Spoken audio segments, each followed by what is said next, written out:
हम सबको यह मालूम है कि आज दुनिया के विकसित एवं विकासशील देश धरती माता की कोख में संचित जल सोखते जा रहे हैं।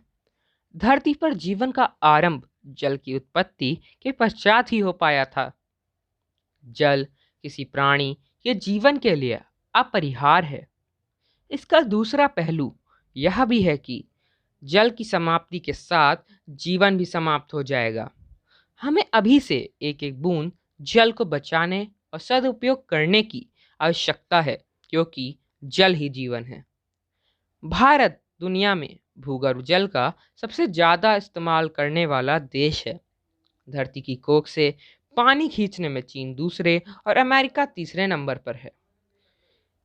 धारा की इस पीड़ा को कम करने हेतु जल संशोधन और रिसाइकलिंग के लिए हमें और अधिक प्रयास करना होगा। लगभग 80% घरों में पहुंचने वाला पानी इस्तेमाल के बाद ऐसे ही सीवर में बहा दिया जाता है। इससे जल की कमी भी होती है और नदियां भी प्रदूषित होती हैं। इस संबंध में जल पुरुष श्री राजेंद्र सिंह के कथन विचारणीय है। मानव हो या प्रकृति से शरीर से या अधिक खून या पानी निकल जाता है तब उसकी सेहत खराब हो जाती है। आज धरती की सेहत खराब हो गई है। यह हम सबकी नैतिक जिम्मेदारी है कि धरती की खराब होती सेहत को समय रहते ठीक कर लिया जाए। पानी की बर्बादी हर हाल में रोकी जाए। भारत अपनी सालाना बारिश के केवल 8% हिस्से को ही सहेज पाता है, जो दुनिया में सबसे कम है।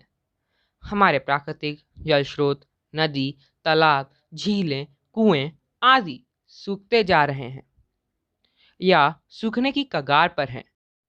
पहले इन जल स्रोतों के साथ अधिकतर कच्ची जमीन पर जमा हुई बारिश की बूंदें धरती की कोख का जल स्तर बढ़ाती रहती थी।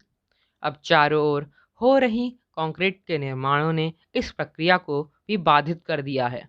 इसी कारण अधिकांश वर्षा जल नालों में व्यर्थ ही बह जाता है। हमें अपने कल को बचाने के लिए आज ही उपाय करने होंगे। गिनाने के लिए चुनौतियां अनगिनत हैं। इनसे निपटने के लिए उपाय सिर्फ एक, बारिश की बूंदों को धरती के पेट तक किसी प्रकार भी पहुंचा दिया जाए, जिससे भूगर्भ जल स्तर बना रहे। तभी हमें भूगर्भ जल का उपयोग का नैतिक अधिकार होगा। हमें यह सदैव याद रखना होगा कि प्रकृति हमारे पालन करती धरती सबकी माता है। प्रकृति हमारा पालन करती धरती सबकी माता है। हमें इसे निभाना होगा। ये सबसे प्यारा नाता है। धन्यवाद।